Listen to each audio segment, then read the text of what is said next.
Hey, it's Angela Marie Hutchinson, founder of Breaking Into Hollywood.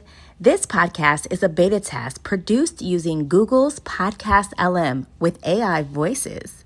The following content is based on actual research from several trusted sources of mine. If you share or reuse this info, please credit Breaking Into Hollywood. Thank you and enjoy.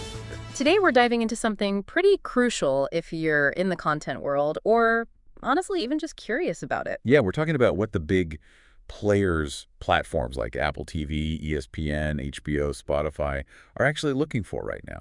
And maybe just as importantly, what they're not looking for, what they're actively avoiding. It's a moving target, isn't it? Yeah. Trying to figure out their creative appetites. It's like without some inside track, you're just guessing. Exactly.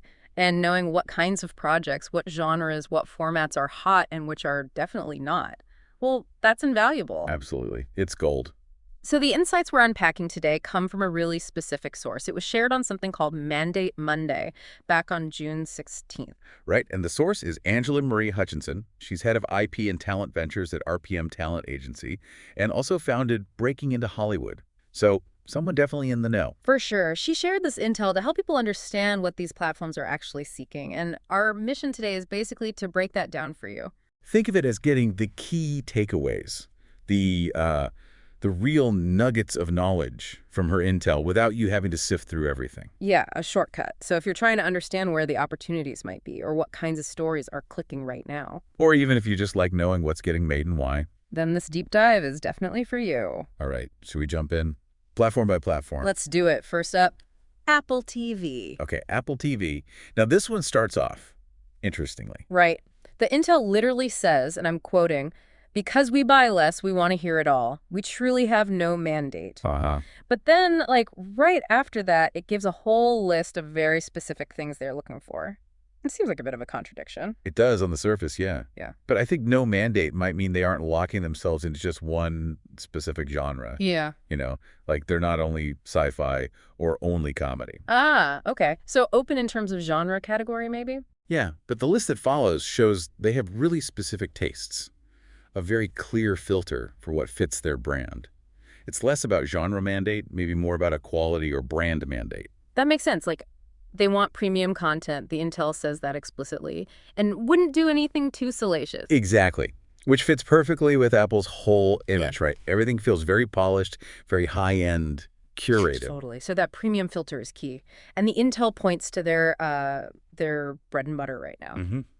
Feature docs and limited series, that seems to be where they're really focusing their energy and actively looking. But they're also dipping toes in different genres, formats, celeb shows. That's in the intel too. Right, but with a big asterisk. Yeah, the intel says, they open but not meaning, run ideas and pitches by them because they want to hear it all but don't buy much. So the door's open to listen, maybe stay informed. But getting a yes sounds tough, really tough. The bar is high. Incredibly high. It suggests, a low conversion rate for pitches.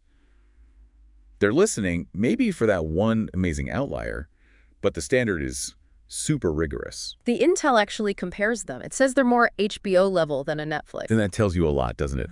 Prioritizing that prestige, feel, quality, something distinctive rather than just sheer volume like maybe Netflix aims for sometimes. Okay, so within that very selective premium space, what are the themes catching their eye, according to this intel? A few specific niches pop out. It mentions the intersection of true crime and sports. Ooh, interesting combination. And also true crime cult stories. Why do you think that specific intersection, true crime and sports, is called out? Well, it's clever, isn't it? You tap into two huge, often really passionate fan bases at the same time. Right. Sports fans already care about the world, the people. True crime fans love the deep story. Exactly. Combine them, you potentially get both audiences. And with the cult stories, well, that's often about unique psychology, these closed worlds, high stakes, always compelling. But wait, you said earlier they wouldn't do anything too salacious. And the intel clearly states they're awaiting blood and murder. How does that square with true crime? Good point. And that's the crucial nuance, I think. It tells us what kind of true crime they want. Okay. It means they likely don't want the gory details, the exploitative stuff. They want the story, the human drama, the psychology, maybe the investigation, the why behind it all. But handled in that premium, non-salacious Apple way. Precisely. Focus on the narrative, not just the grim details. Got it. Smart, story-driven true crime. The intel also says they want smart and edgy with undeniable story.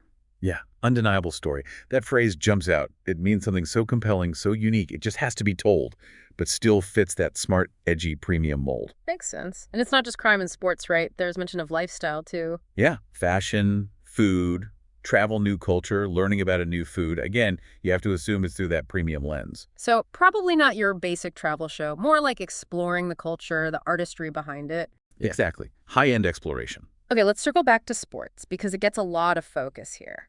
And it connects directly to their business, right? They're looking for big tentpole projects. And a tentpole, just for clarity, is like a huge flagship project, something designed to attract a massive audience, got to hold up the schedule. Right. So big tentpoles that are talent and access-driven, crucially with humanity and emotion. And the intel gets specific about sports. Baseball and soccer, since they have live rights operation, must have global appeal. See, that's strategy right there.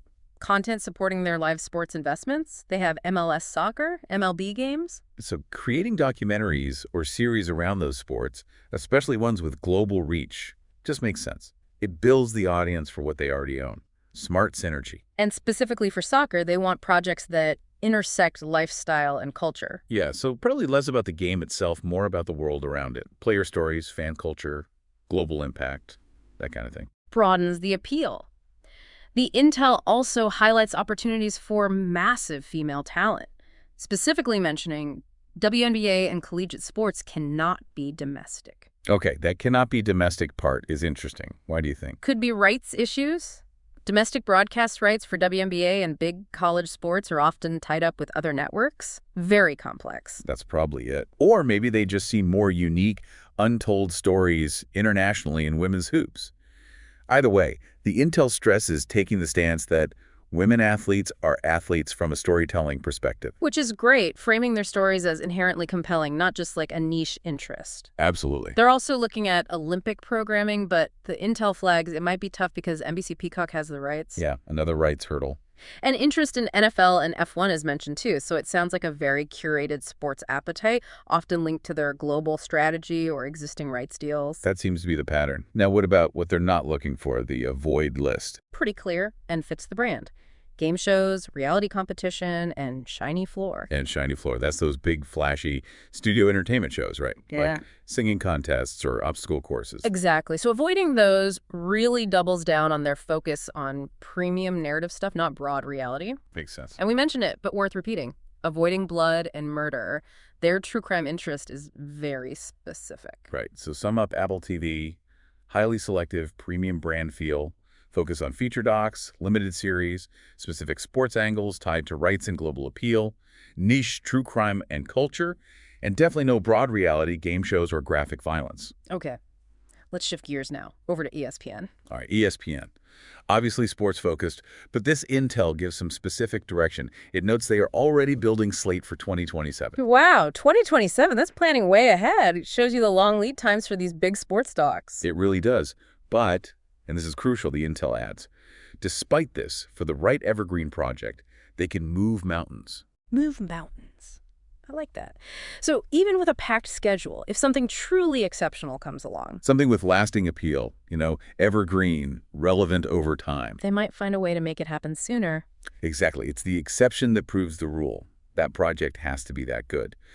The intel says their general approach, timelines, creative direction are kind of like the old mandates. Past tense, archival, great director POV, think classic ESPN films, like 30 for 30 style. Okay. The historical retrospective deep dives. That makes sense. That's still core.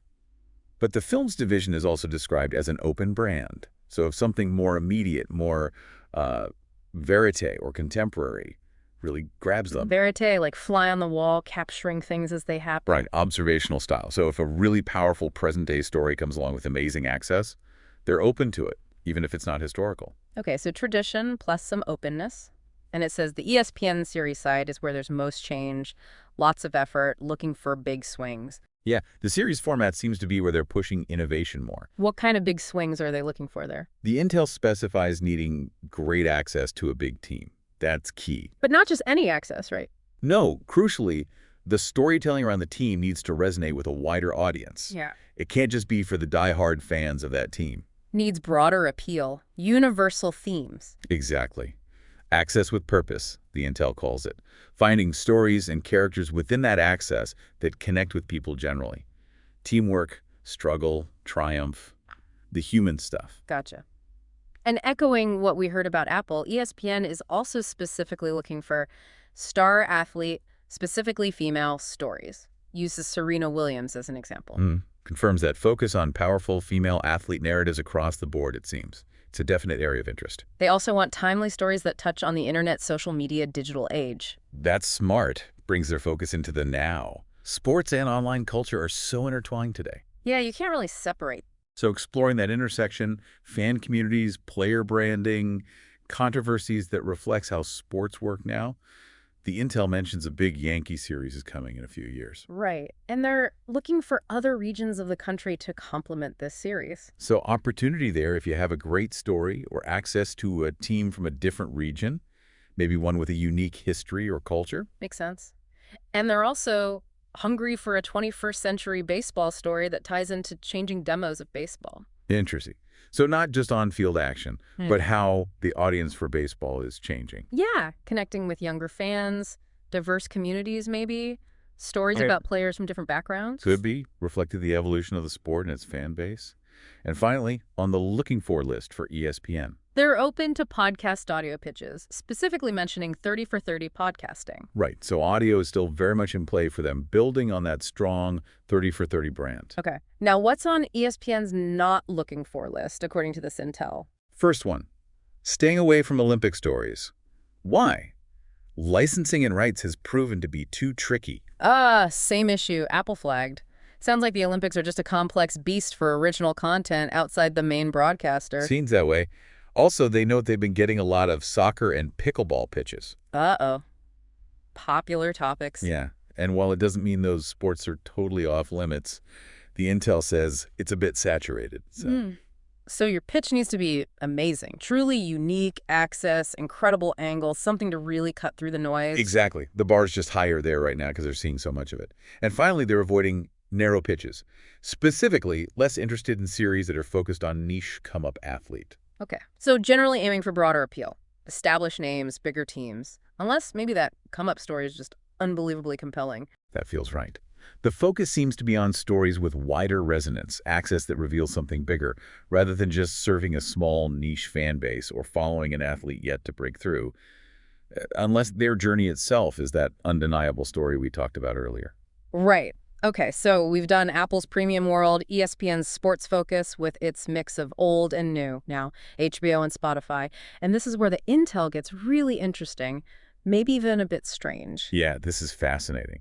The source intel provides the exact same list of looking for and not looking for items for both HBO and Spotify. Identical lists. Identical. And it specifically mentions their New York offices for both. Wow, okay. That's unusual. What does that suggest? Maybe a very specific shared focus for those particular teams in New York. Could be. Or maybe this specific intel relates to a certain type of programming or talent deal that both NY offices handle similarly. We're just reporting what the intel states here. Right. So according to the source, what are these NY offices at both HBO and Spotify looking for? Primarily, stand-up specials and late-night programming. It even names examples like Bill Maher and John Oliver for the late-night style. That is incredibly specific. Wow. A very narrow focus on talent-driven formats. It really is. They do some music specials like the Rock and Roll Hall of Fame or the Defiant ones. But very few. Very few, which is interesting for Spotify, right, an audio platform.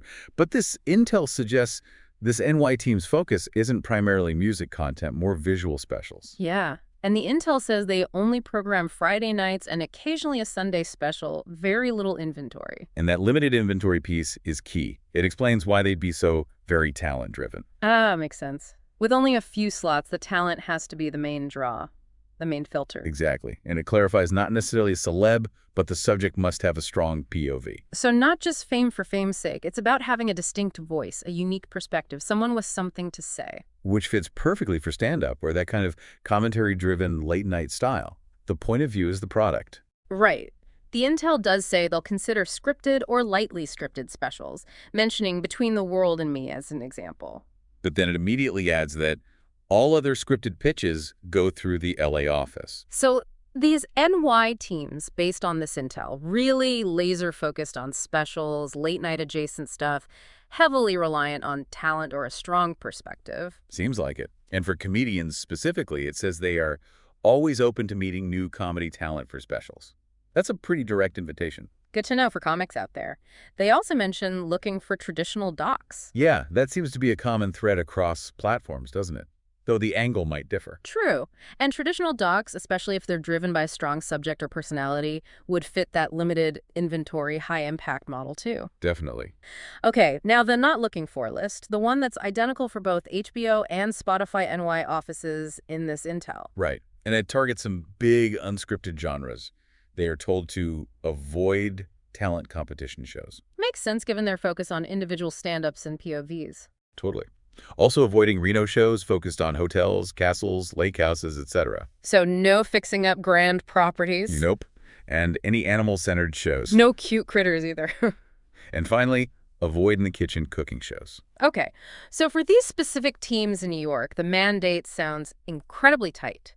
Stand-up, late-night style, talent POV specials, traditional docs, and definitely not interested in talent contests, property shows, animal shows, or cooking shows. It really highlights how specialized things can get within different parts of these big companies, doesn't it? Zeroing in on very specific content for particular slots or brand needs. Absolutely. And this intel from Angela Marie Hutchinson, it feels designed to be really practical, to cut through the noise. Yeah, the intel even included contact info, suggesting people reach out to Angela directly at her RPM Talent email or LinkedIn if they have something that genuinely fits these criteria. Which shows the value, right? Giving creators a potential direct line if their project truly aligns. Definitely. Okay, so let's wrap this up. Thinking about what we've covered, drawing from this specific intel. Yeah, it's a diverse picture. You've got Apple TV being super selective, very premium, focused on docs, limited series, specific sports linked to their strategy. Then ESPN, balancing that classic historical sports doc style with a push into bigger,